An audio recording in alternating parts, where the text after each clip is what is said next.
Hey, sports fans, Larry Eater, RunBlogRun, Athletics Chat number 23. See, I can use my fingers. And you know the deal. Stuart Weir is in lovely Oxford, England, the intellectual capital of the world. I'm now in Fort Atkinson, Wisconsin, the COVID capital of Jefferson County. Not something to be proud about, but apparently people are being knuckleheads and don't believe that there's a virus or tired of it or whatever. But this is a pandemic. Please stay safe. Doesn't matter your political affiliation. It doesn't affect your heterosexuality or whatever your sexual preferences are. Wear a mask if you're not going to be 6 feet more separate. If you're indoors, please wear a mask except when you're eating. Don't be stupid. We don't want you to get sick. There's the flu and there's COVID. This is going to be a shitstorm, so just be careful. Okay, now we've got past that. Let's talk about Athletics Chat number 23. Quick update on the World Half Marathon in Gdynia in Poland. It went very, very well this weekend. World record on the women's side, a new star on the men's side, and was it Perez Jepchirchir on the women's side and Jacob Kiplino on the men's. Some pretty fast running on both sides, and that they were able to put it together in this pandemic is absolutely insane. Congratulations to the local LOC, to the World Athletics, to the athletes, to the coaches, to the federation. Still, for the life of me, disappointed that USATF didn't send a team, understanding that we're in the middle of a pandemic and it's got to be quite difficult, and other countries did not go as well. Just disappointed. I would have liked to see the athletes there. Olympics, Stuart and I talked about that. We still think it's 50-50. We do think they need a vaccine. I also see in some of the articles in The Guardian, Sean Ingalls is one of our friends, and he does a lovely job there covering things thoughtfully and well and telling both sides of the story. He should be read by everyone. Sean has noted that it's going to be a more simple Olympics, and so is Inside the Games.biz, which we highly recommend, another fantastic site. What are they going to do? Cut down the number of media, cut down the number of athletes? They're going to have to cut people down because, 10,000 athletes, 10,000 media, it's a Petri dish. Rob Petrie from, Mary Tyler Moore Show, or Dick Van Dyke Show.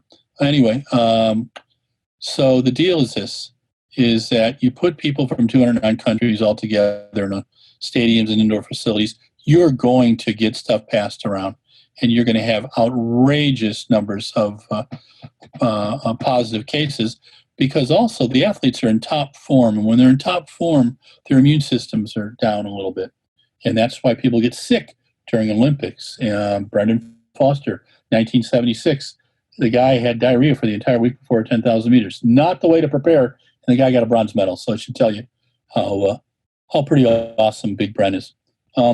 Anyway, I don't know. I just, and I know that's shocking because you guys expect me to know all, or to do a animal sacrifice in the backyard with a goat or a small farm creature and have an answer. But I don't on this one, and neither does Stuart, and he was, asking Nostradamus.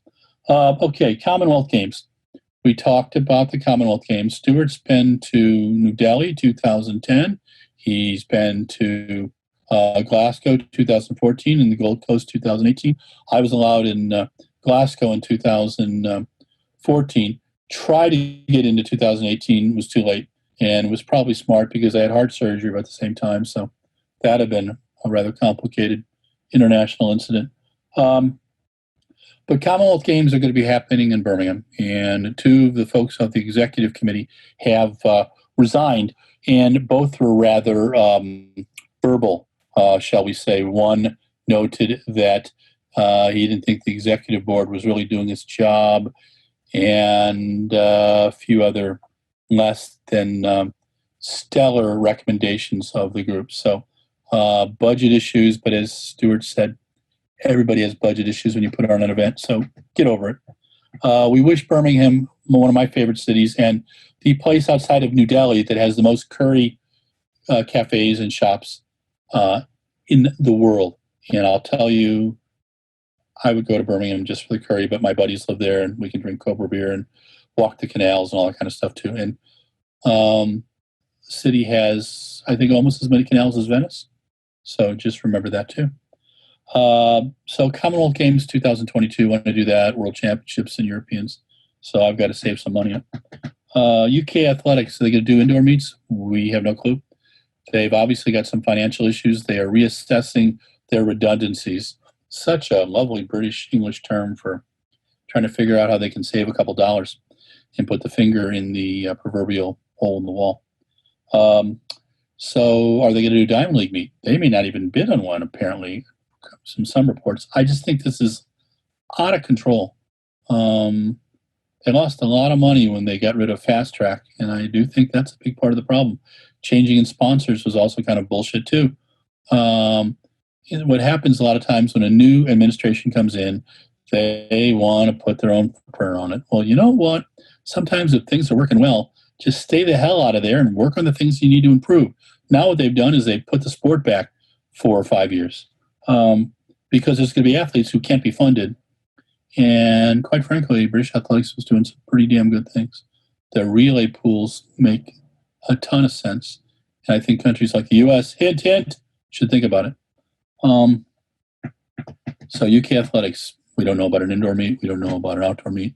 I went to the outdoor meets for years and years and years, indoor meets years and years and years, and just disappointed. Is the USA indoor season happening? No clue. Although the U.S. indoor meet is the same date as the Milrose Games. I'm not sure which is at fault, but can we just love one another, as Rodney King used to say.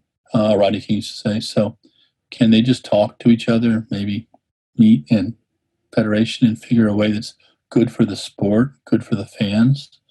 Also, I think it was Dusseldorf, but it could have been Karlsruhe, noted that there will be no fans at their indoor meeting in 2021. Disappointing. Hopefully they'll let media in. Then we talked about Jessie Knight. Jessie Knight is the 400 hurdle champion in the UK. She was a pretty good 400 runner. Gave it up for about 7 or 8 months teaching full-time, and then came back to the hurdles and got a proper coach and started running very well in the hurdles, and then started running very well indoors in the 400, won the indoor title in the 400, won the outdoor title in the 400 hurdles. But she's only been back full-time for about a year and a half. And here's what I think about it. I know you're shocked. It's another example that athletics has an event for everyone. If you take the time, there's a lot of distance runners who figured out that they weren't good sprinters. I remember a kid, Rich Messino, who we coached at Bellarmine, who was, pretty quick at 200 meters, but he was finishing 3rd and 4th all the time. And head coach Terry Ward convinced him to run cross country. We used to call the kid Mr. Adrenaline, and he did. And then we got him running track, and he did, and he ran very, very well. And ran a 4:20 mile in high school. I think he got down 4:08, 4:09 in college. But he had wheels, and he had a good finish, but he put that endurance with his finish, and it did well. So sometimes it's a journey, Those athletes you see out there who look so easy with everything, they've worked 12 to 15 years at perfecting their talents and honing that mortal engine, okay? And then Stuart talked about Jake Whiteman, talked about how he did 1:1500 this year in 6 800s, got his 800 down to 1:44.08, and believes he can be competitive in any 800 he competes in. I think that's fantastic. I think the big thing about Jake, who we've always enjoyed interviewing, is watching his confidence level grow. He's working on his top-notch speed, which is what you really need. That last 200 meters, that last actually 50, 60 meters is where he's going to pick up medals, where he could win a title. Because, Think about Osaka in 2007. 52.9 did not win a medal for that last lap. 52.4 did. It was a battle. There's 8 guys under 52.9. It just tells you how competitive our sport is and how you have to be there. You're all there. Your head, your heart, your feet, your desire. As Bill Toomey, the 1968 Olympic champion at the decathlon, said, you got to covet it more than anybody else. You got to really want that medal. But Jake is really coming along, and he his 3:29 this year, putting him ahead on the British list of a certain Seb Coe, a certain Steve Cram, a certain Steve Ovett, the 3 S's, Seb, Steve, and Steve. And he can run faster. I think he can run 3:27 in the next year. So we will have to see. And a 1:43.5, but he can go faster. But again, there's some great athletes coming up in the British ranks. There's some great athletes coming up in the U.S. ranks.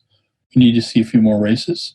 We also gave praise again to Jesse Williams of Sound Running, Farmer Brooks, sports marketing dude, who came up with a couple boutique pop-up meets. Boutique I use as a word of excellence. And focused, well-run, well-orchestrated meets of some complication where you got to take care of people's meals, help them deal with the pandemic, keep them isolated, keep them safe, keep them healthy. And the meet's kind of an afterthought almost, but it's not. You got to do it all to bring them together. And Jesse did that twice in a week. So December 4th and 5th, he's going to do the track meet. And it's going to be a 3,000, a 5,000 men and women's, a 10,000, and a high school 5. And the idea is giving people a chance to qualify in the Olympic window. Because remember, the Olympic window was shut down for a while during COVID. It's being opened up again December 1. So that should be good. Also, remember the Marathon Project, December 20th in Arizona. And Ben Rosario from Northern Arizona Elite, the HOKA-sponsored club, is the impresario with some support from some other really good people. It's like a 4.2 mile, 4.8 mile loop, and you got some studs in that race. It's going to be fast and furious, both the men and women, and that's December 20th. So that'll be kind of a fun little way to get ready for the holidays. As you're wrapping, you can watch a marathon. We finished up with talking about athletes like Lazinskaya, Maria Lazinskaya, and Sergei Shabenkov not being able to compete right now. So here's the deal. In August, the Russian Federation paid about 6.4 million to World Athletics to cover the debt that World Athletics had to do to investigate them on their systematic cheating. But not all Russian athletes cheat. And athletes like Lazinskaya, Shabenkov have been tested. And they, with a whole other group of athletes, were given A&A status, which means they got to compete, but not under anybody's flag.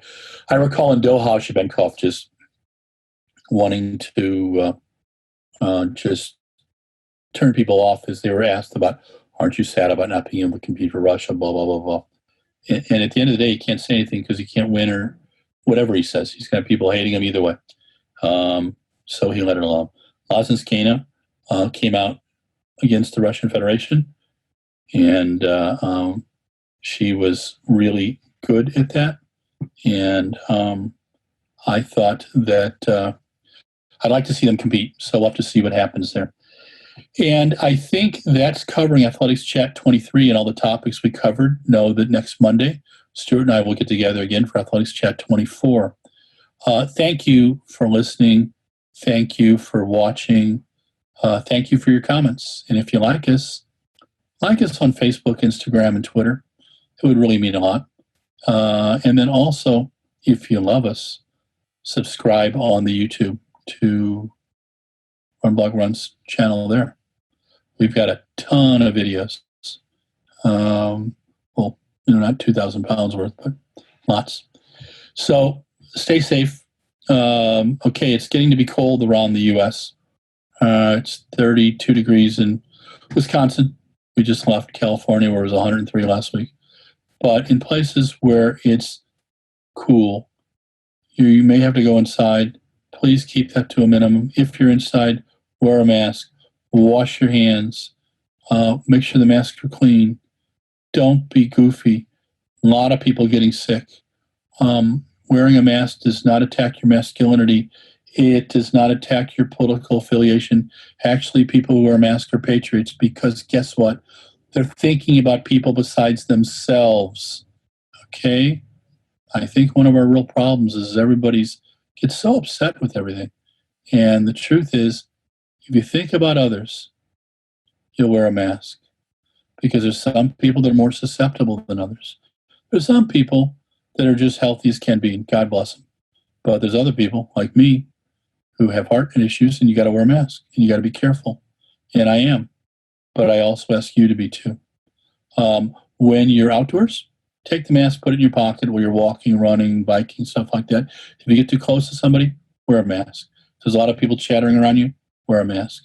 There's a lot of things we still don't know about COVID. We're learning. But you know what? Republicans can respect science, and so can Democrats, and so can Marxists and green people and all that kind of stuff. All right? Be safe. So you can listen to RunBlogRun another week or 2 or 3 or 30 more years. God help me. Anyway, have a great week. Larry Eater, RunBlogRun, Athletics Chat 23, signing off.